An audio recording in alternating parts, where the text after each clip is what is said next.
오늘 우리 말씀 내 안에 사는 것이라는 제목으로 함께 말씀을 나누면 좋겠습니다. 아주 귀한 복음 전도자인 해리 아이언사이드 목사님, 이분에 대한 일화를 한번 말씀드린 적이 있는데요. 이분이 설교를 하고 있는 그 자리에 어떤 한 분이 지켜보다가 끝나고 찾아와서 명함을 이렇게 내밀더라는 것이죠. 그 명함을 보니까 불가지론 협회 회장이다라고 되어 있는데, 이 불가지론이라는 것은 한마디로 이제 무신론을 말하는 것이죠. 기독교에 비판적이 반대하는 적대적인 그런 사상, 한마디로 무신론, 불가지론이라고 또 표현할 수 있는데, 회장이라는 것입니다. 그러면서 하는 말이, 이번 주 토요일 오후 4시에 아카데미 과학관에서 저와 함께 좀 토론을 하십시다. 해보겠습니까? 기독교와 이 불가지론에 대해서 각자의 주장을 가지고 한번 대결을 해보자는 것입니다. 그럴 용의가 있는지 물어보자 아이언사이드 박사가 얘기를 했습니다. 승낙을 합니다. 그런데 조건이 있습니다. 만약 당신이 말하고 있는 그 불가지론의 사상을 듣고 방탕하던 삶에서 새롭게 변화된 사람 2명만 데리고 오면, 그 중에 1명은 여성을 포함해서 이렇게 데리고 오면 내가 그 토론에 응할 용의가 있습니다. 당신이 2명을 데려오면 나는 100명을 데려가겠습니다. 이렇게 얘기를 하자 그 자리에 있던 한 10대 소녀가 손을 번쩍 들면서, 제가 바로 그런 방탕한 삶을 살다가 변화된 증인인데 저 좀 써주시면 안 됩니까? 그래 또 여기저기에서 나도 증인으로 좀 데려가 주십시오. 나도 데려가 주십시오. 한 30명 정도 그랬다는 거죠. 그러니까 아이언사이드 박사가 보면서, 벌써 여기도 한 30명이나 이렇게 있는데 내가 한 70명 채워가지고 갈 테니까 한번 당신은 2명만 준비해가지고 오십시오 했다는 거죠. 그러자 이 사람이 멋쩍은 웃음을 지으면서 없던 일을 합시다 하고 가버렸다는 그런 유명한 일화가 있지요. 여러분, 우리는 이처럼 내가 바로 그 증인이다, 내가 바로 예수 믿고 이렇게 변화된 사람이라고 자신 있게 말할 수 있을까요? 내가 정말 지금 믿음 안에 살고 있다고 분명하게 고백할 수가 있을까요? 우리 고린도후서 13장 5절에서는 바로 우리에게 그런 도전을 하고 있습니다. 너희는 믿음 안에 있는가? 너희 자신을 시험해 보라는 거죠. 너희들의 믿음에 대해서 한번 확증하라는 것입니다. 여러분, 우리의 믿음은 우리 스스로가 검증해 볼 필요가 있습니다. 예수 그리스도께서 정말 내 안에 계신가? 예수님께서 계심에도 불구하고 내가 그것을 알지 못하는 경우도 있고요. 사실은 예수님이 계시지 않는데 나는 그런 것처럼 착각하게 되는 경우도 있습니다. 근데 참 많은 경우에 분명히 예수님께서 내 안에 계시는데, 내 안에 살아 계시는데 내가 그것을 알지 못하거나 확신하지 못하거나 때로는 의심하면서 곤고해지기도 하고, 때로는 시험에 들기도 하고, 스스로 넘어지기도 하고, 이런 경우들이 얼마나 많은지 알 수가 없습니다. 너희 안에 예수님이 계신 것을 알지 못하느냐?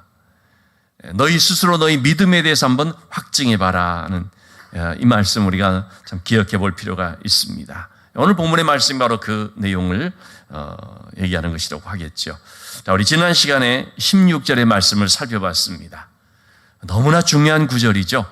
사람이 의롭게 되는 것은 율법의 행위로 되는 것이 아니라 오직 예수 그리스도를 믿음으로만 되는 것이다. 여러분, 여기서 의롭다라는 말이 뭡니까? 말 그대로 하면은요, 깨끗하게 되는 것입니다. 좀 착하게 되는 것, 사람들은 이 의롭다는 말을 너무 불분명하게 생각을 합니다. 남보다 조금 더 착해지고 내가 좀 선해지고 그걸요, 의롭게 되는 걸로 착각을 하고, 그래서 내가 의롭다, 남과 비교해서 말이죠, 이렇게 쉽게 얘기하는 경우도 있죠. 여러분, 의롭다는 말을 그대로 한다면 그야말로 이건 법정 용어거든요. 무죄 판결을 받는 것입니다. 당신은 죄가 없다. 한마디로 말하면 깨끗해지는 것입니다. 구원론적으로 말하면 하나님과 관계가 회복되는 것입니다. 바른 관계가 되는 것인데 이걸 가리켜서 의롭다라고 말하죠.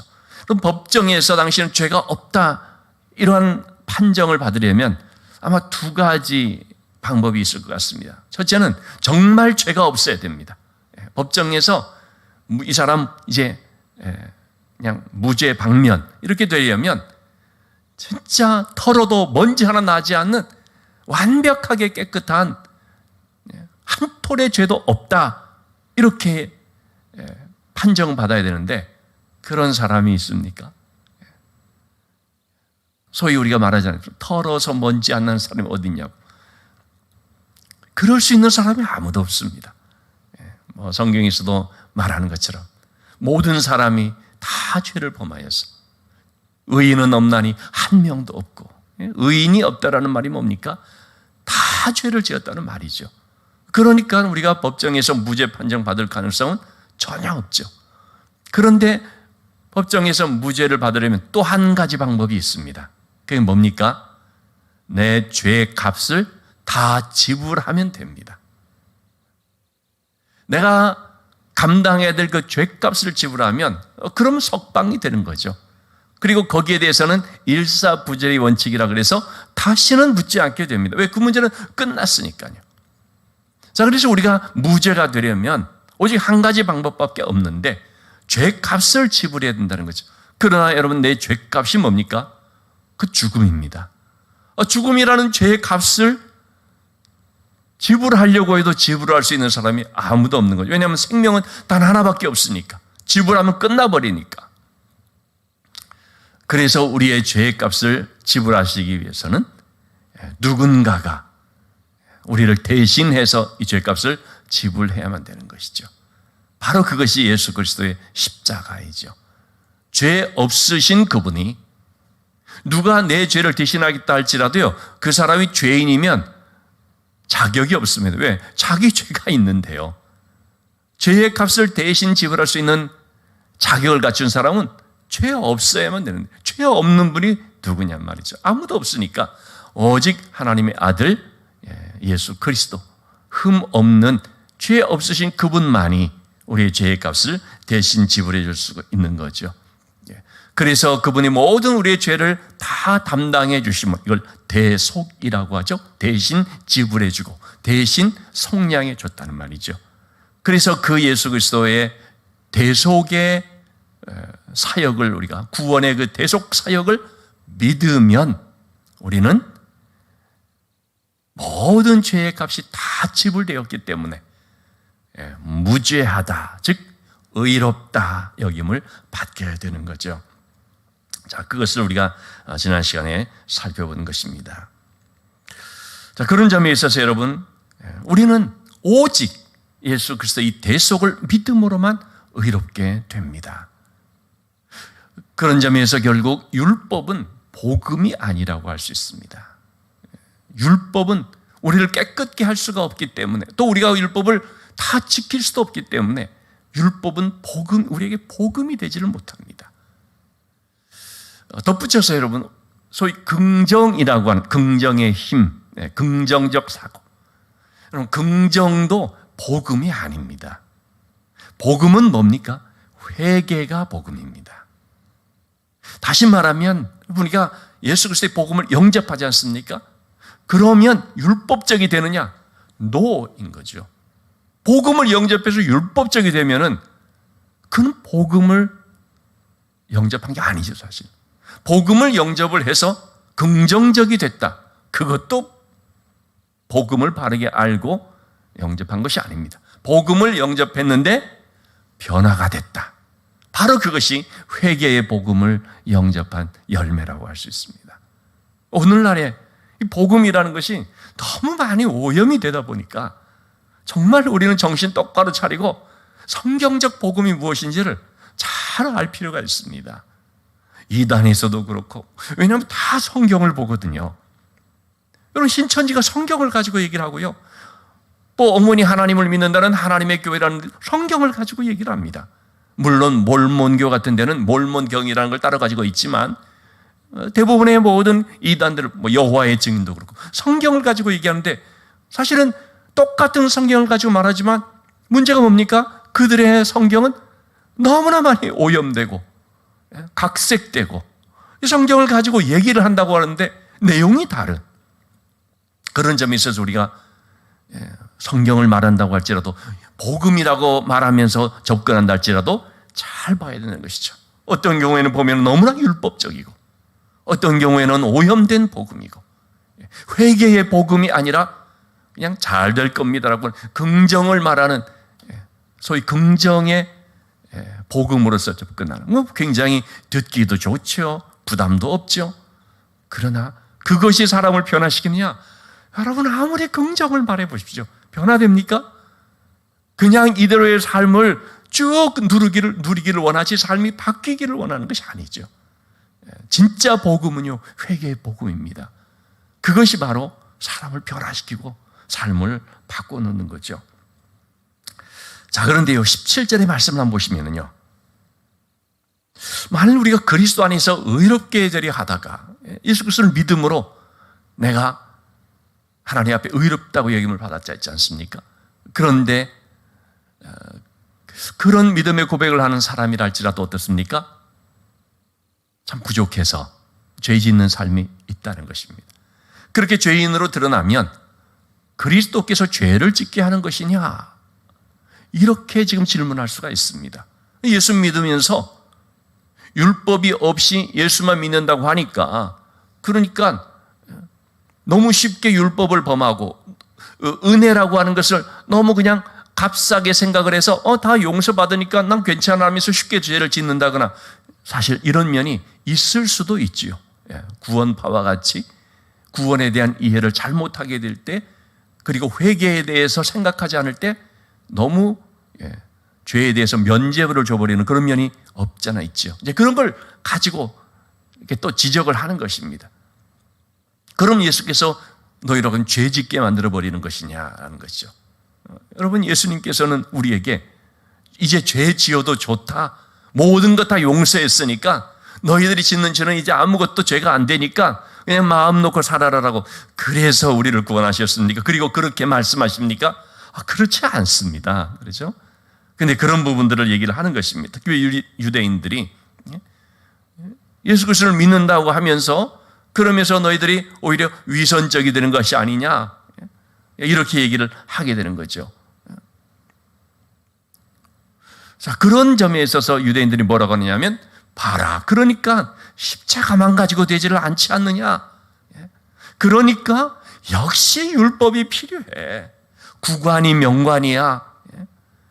구관이 명관이라는 말도 물론 어떤 부분에서는 맞는 부분이 있죠. 어떤 적용되는 말이 있죠. 근데 항상 구관이 명관이 아니지 않습니까?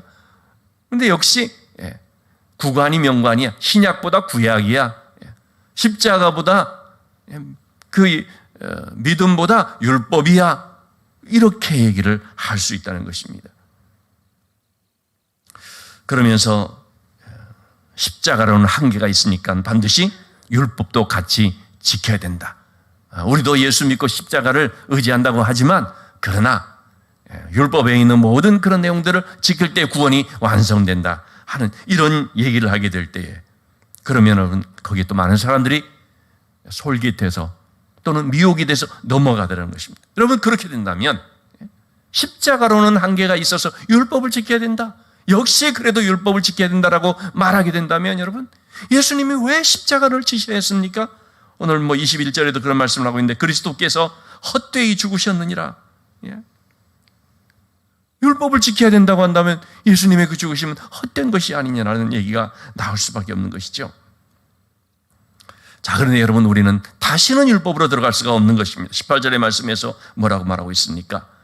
만일 내가 헐었던 것을 다시 세우면 내가 나를 범법한 자로 만드는 것이다.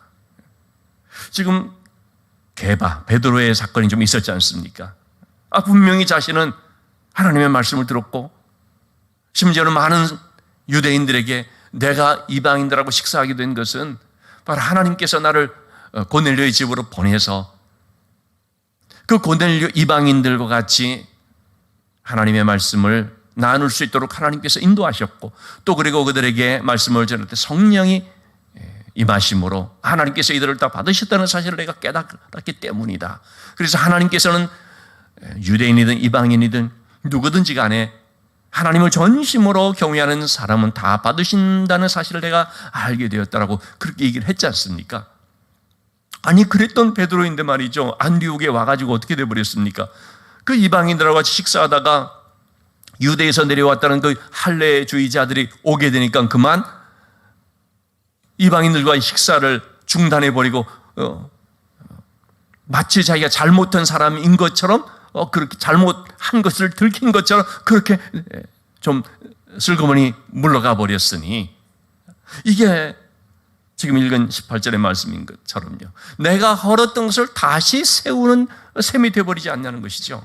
분명 내가 폐지되었다고 말을 했는데 나는 그것하고 이제 단절을 했다라고 말을 했는데, 그런데 그것을 내가 다시 세운다면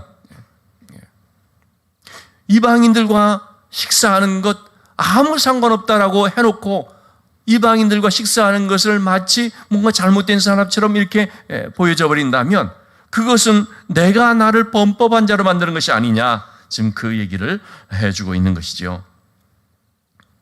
여러분, 우리가 분명히 율법이라는 종에서 자유하게 됐습니다. 이제는 다시는 율법으로 돌아갈 수가 없는 것입니다. 우리가 여전히 지금 죄를 짓는다고 할지라도 십자가의 은혜 안에서 회개하고 죄시심을 받는 것이지, 그러니까 다시 율법을 지켜야 돼, 이러는 것은 내가 스스로 헐었던 것을 다시 세우고 나를 범법자로 만드는 것과 같다고 할 수 있습니다. 그들은 분명히 예수를 믿음으로써 유대인들의 이런 모든 율법적인 관례들, 관습들을 버렸거든요. 할례 아니다. 이방인과의 음식 할 수 있다. 안식일 끝났다. 이제는 주일을 우리가 지키고 제사는 더 이상 드리지 않고 우리는 예배를 드리고, 이렇게 율법은 완전히 끝난 것을 얘기를 해주고 있죠. 그런데 다시 율법으로 돌아간다는 것은 복음에 합당한 삶을 사는 것이 아닌 것이죠. 그것은 다시금 헐었던 것을 다시 세우는 것이라고 할 수 있습니다. 자, 그런 점에 있어서 바울 사도는 이렇게 분명히 선언을 하고 있습니다. 19절의 말씀입니다. 내가 율법으로 말미암아 율법에 대하여 죽었나니 이는 하나님에 대하여 살려 함이라. 나는 율법으로 말미암아 율법에 대해 죽었다라고 선포를 합니다. 율법에 대해서는 난 완전히 죽은 사람이다. 죽었다는 말이 뭡니까? 나하고 관계 끝났다는 것입니다. 이제는 나에게 율법의 시대는 끝났다라고 선언을 하는 것입니다. 왜냐하면 나는 하나님에 대해서 살려 함이라는 거죠. 바울은 과거에요, 이 율법의 얽매여서 율법의 규례를 지키기 위하여 정말 안간 힘을 썼던 사람이었습니다. 율법의 한 1.1획이라도 좀 범하지 않으려고 얼마나 율법에 열심이었던 사람이었습니까? 그런데 그런 바울이 느낀 것이 뭡니까? 그러면 그럴수록 자신이 율법을 온전히 지킬 수 없는 자라는 사실을 깨닫게만 되는 것이죠. 그러니까 나오는 탄식이 뭡니까? 로마서 7장에처럼 오호라 나는 곤고한 사람이로다. 누가 이 사망의 몸에서 나를 건져내 줄까? 그것은요, 율법을 잘 지켜보려고 하는 가운데 그럴 수 없음을 깨달은 자가 할 수밖에 없는 탄식인 것입니다. 율법을요 전혀 지켜보려고 하지 않은 사람은요 그런 말 나오지도 않고요, 그런 말이 뭔지도 모릅니다. 진짜 그것을 열심으로 해보려고 한 사람만이 그게 얼마나 어려운 것인지를 깨닫게 되는 거죠. 사실은 바울 이후로도 많은 사람들이 그런 과정을 밟았던 것을 볼 수 있습니다. 대표적인 사람이 이제 종교개혁자인 마틴 루터죠. 마틴 루터도 얼마나 율법적인 사람이었는지 모릅니다. 아니, 복음을 가지고 있는데도 불구하고요, 신앙이 복음이 아니라 율법적인 신앙이 되어버렸거든요. 중세의 가톨릭 교회로 인하여서 일어난 신앙이. 그러니까 어떻게든지 이 하나님의 말씀을 내가 잘 지켜보려고 하는데 늘 자기 속에 있는 것이 뭐냐면 죄의식이었던 거죠. 항상 부족한 거죠. 그러니까 늘 하나님의 심판대 앞에 세워질 것을 의식하고 늘 시달리고, 뭐 조그만한 그런 그 하나에서도 막 양심에 막 가책이 되고 걸리고, 이것 때문에 하나님 앞에 혼날 거야, 이것 때문에 내가 하나님 앞에 서면은 책망을 받고 어쩌면 지옥 갈지도 몰라. 그러니까 이 천주교는 그때 뭐가 있습니까? 고해성사가 있잖아요. 신부한테 나와서 자기 죄를 고백하고 하면. 그러니까 이 루터 같은 경우에는 너무나 양심이 예민하고 신앙적으로 민감한 사람이어서 사소한 뭐라도 잘못 자기가 범한 것 같다 싶으면 그때마다 쪼르르 가서 자기보다 이게 위에서 주임 신부에게 항상 고해성사를 하는 거죠. 신부가 이제 고해성사를 들어보는데, 들어보면 아주 사소한 거죠. 이건 뭐 남들이 볼 때 죄 같지도 않은 그런 건데 루터에게는 그것도 다 죄인 거죠. 그래서 자꾸 그런 걸로 오니까 신부가 뭐라고 말을 했다고 하냐면요, 참 유명한 말입니다. 제대로 좀 죄 좀 짓고 오라고. 그럴 정도로 루터가요, 그 뭔가 조그만한 것이라도 내가 지키지 못하고 있지 않냐라는 것에 아주 강박적인 그런 생각을 하면서 했던 거거든요. 굉장히 율법적인 것도죠. 정말 제2의 사도 바울, 예수님 믿기 전에 사도 바울과 같은 그런 아주 율법에 그냥 매여 있던 사람이었습니다. 그런데 그 루터가 어떻게 됐습니까? 갈라디아서 말씀과 로마서 말씀을 통하여 그가 변화됩니다. 특별히 루터 하면은 로마서 말씀을 우리가 떠오르는데 사실은 갈라디아서 말씀이 먼저였습니다. 갈라디아서 이 말씀을 통해서 자유의 복음을 알게 됩니다. 믿음으로 말미암아 의롭다 여김을 받는데 이제 모든 율법의 요구로부터 완전히 자유다, 이 사실을 이제 깨닫게 되죠. 그리고 특별히 로마서 1장, 복음에는 하나님의 의의가 나타나서 믿음으로 믿음에 이르게 하나니 기록된 바 오직 의인은 믿음으로 말미암아 살리라 함 것과 같으니라. 하박국서에서 말했던 의인은 믿음으로 말미암아 살리라. 의인이 누구냐? 믿음으로 사는 자다. 그 믿음이 뭐냐? 바로 하나님께서 우리의 모든 죄의 값을 다 담당하시도록 예수 그리스도를 대속제물로 내어주신 구원의 사건, 그거 믿는 것이다라는 사실을 알게 됐죠. 루터가 그 사실을 알게 됐을 때 그는 생각이 변화되고 감정이 변화된 그게 아니고요, 삶이 완전히 새로워져 버렸죠. 그 한 사람의 이런 변화된 신앙의 가치관의 변화가 신앙의 세계를 바꿔놔 버렸습니다. 그래서 지금의 개신교가 탄생하게 된 거예요. 종교 개혁이 일어나 버렸습니다.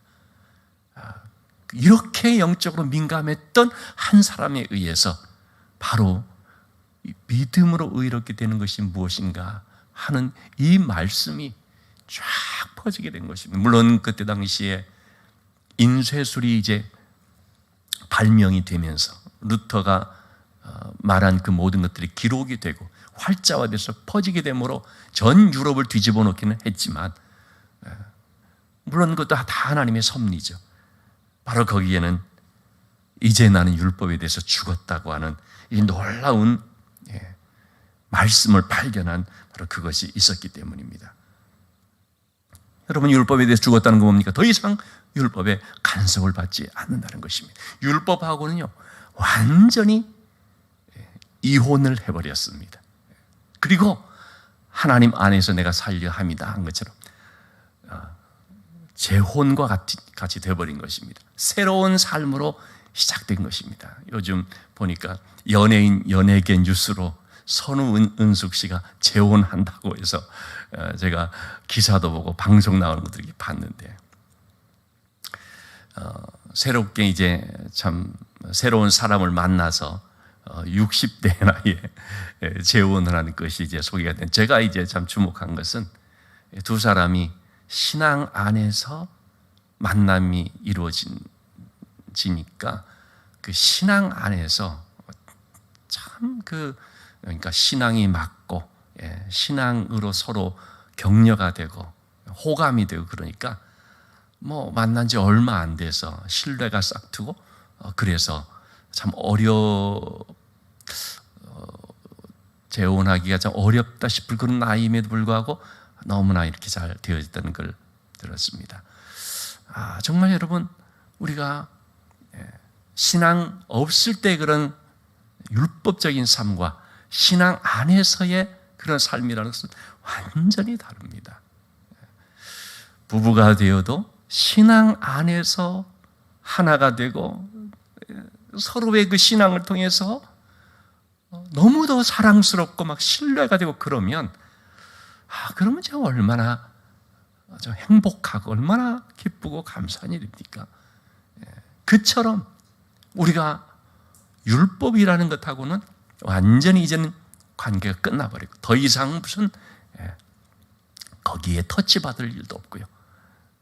새로운 삶, 예수 그리스도와 사랑에 빠져서 믿음으로 살아가는 우리의 얼굴에 햇살이 가득한 이런 삶으로 나가게 된 것이 바로 율법에 대해서는 죽고 그리고 하나님 안에서 우리가 살아가는 것이다라고 말하는 것이죠.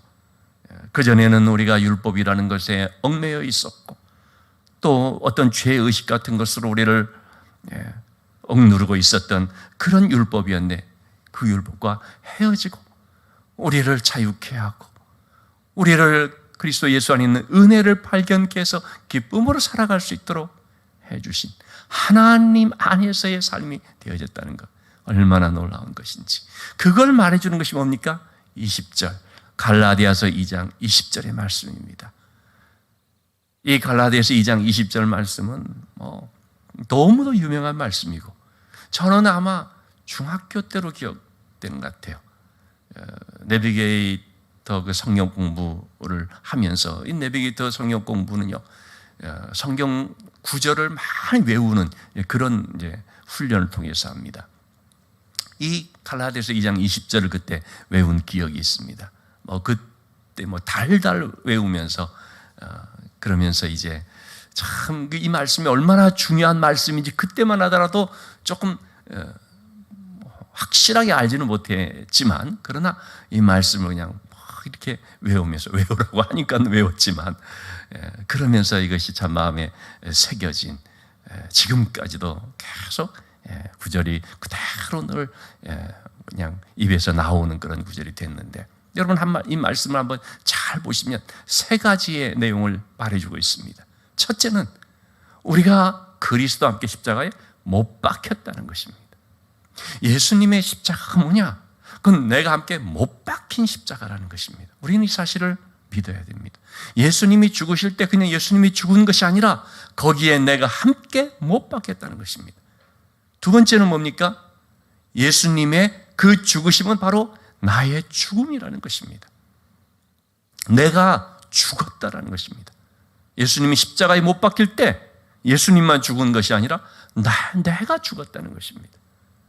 그리고 예수님은 죽음에 살아나시지 않습니까? 예수님이 죽음에서 살아나심으로 어떻게 됐습니까? 이제는 내 안에 사는 것이 내가 아니요 나를 위해서 자신을 버리신 하나님의 아들이신 예수님이 내 안에 사는 것임을 지금 말해주고 있습니다. 자, 이 말씀을 그래서 정리하면서 믿음이란 무엇인가를 우리가 생각해야 됩니다. 믿음이란 무엇인가? 예수님이 십자가에서 죽으셨다는 것을 믿는 것, 그거 아닙니다. 예수님이 십자가에서 죽으셔서 부활하셨다는 걸 믿는 것, 그것도 물론 중요한 믿음이지만 어떤 의미에서는 온전한 믿음이 아닙니다. 여러분, 진짜 믿음, 정말 온전한 믿음이 뭐냐? 진짜 우리가 가져야 되는 믿음이 뭐냐면요, 십자가에서 죽으시고 부활하신 그 주님이 내 안에 사는 것을 믿는 것입니다. 그분이 내 안에 사는 것, 이걸 믿지 아니하고 예수님이 십자가에서 죽으셨고 그분이 부활하셨던 것을 믿어. 그러면요, 나와 관계없는 믿음이 되어버릴 수 있습니다. 믿지만 뭡니까? 예수님이 죽으시고 부활하신 하나의 사건이나 사실을 내가 인정하는 것에 불과한 것입니다. 그럼 진짜로 이 믿음이라는 게 뭡니까? 그것은 내 사건이 돼야 되거든요. 내가 예수님의 십자가에서 죽었을 뿐만 아니라 그리고 예수님의 죽으심으로 부활하신 그것이 나에게 역사에서 내가 새 생명을 가지고 사는 것인데 결국 그게 뭐냐? 부활하신 그 주님이 성령으로 말미암아 내 안에 사는 것을 믿는 것입니다. 여러분, 이 믿음을 우리가 가지면 그러면 우리는 우리의 삶에 있어서 결코 우리가 우울하거나 어떤 낙심하거나 침체되거나 좌절하거나 이럴 수가 없다라는 거죠. 그럴 수가 없다라는 거죠.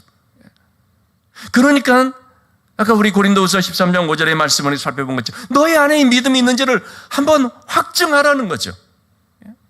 진짜 너희 안에 살아계신 예수 그리스도가 그 예수 그리스도가 내 안에 살아계신가? 그러니까 예수님이 살아계신 걸 믿느냐 이 말이 아닙니다.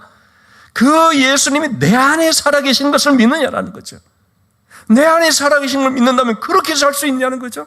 내 안에 살아계신 걸 믿는다면 그런 식이 될 수가 있냐는 거죠.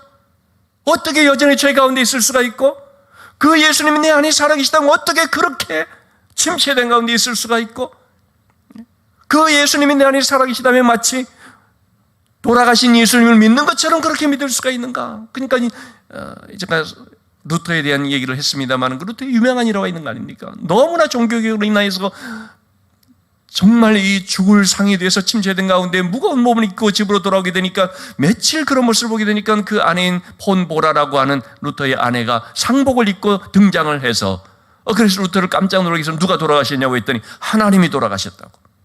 아니 그럼 무슨 불경스러운 말을 하냐고 말이야. 그렇게 야단을 쳤더니 하나님이 돌아가시지 않고서야 당신이 어떻게 이렇게 낙심하고 어떻게 이렇게 죽은 사람같이 이렇게 할 수가 있겠느냐. 내가 보니까 하나님이 돌아가신 것 당신 안에서 하나님이 당신의 모습 보니까 분명 하나님 돌아가신 것 같다고.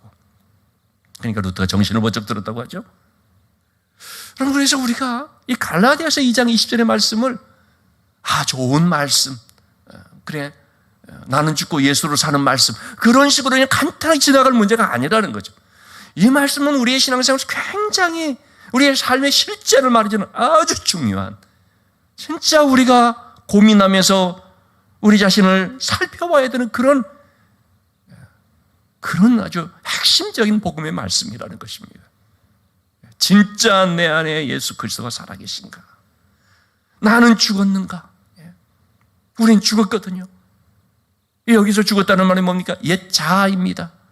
전적으로 부패하고 내가 내 삶의 주인이 돼서 나를 이끌고 가려고 내가 내 뜻대로 내 삶을 만들어가 보려고 했던 그런 옛 자아 그게 죽었다라는 거죠. 그리고 내 안에서 새로운 분이 살아가시는 거죠. 주인이 바뀌었습니다. 나를 위해서 자기 몸을 버리신 예수 그리스도가 나의 주인이 돼서 내 안에서 살아계셔서 나를 이끌고 가시고 그분이 나를 주관해 주시고 그분이 내 모든 삶의 주인이 되시니까 그런 삶이 어떤 삶이냐?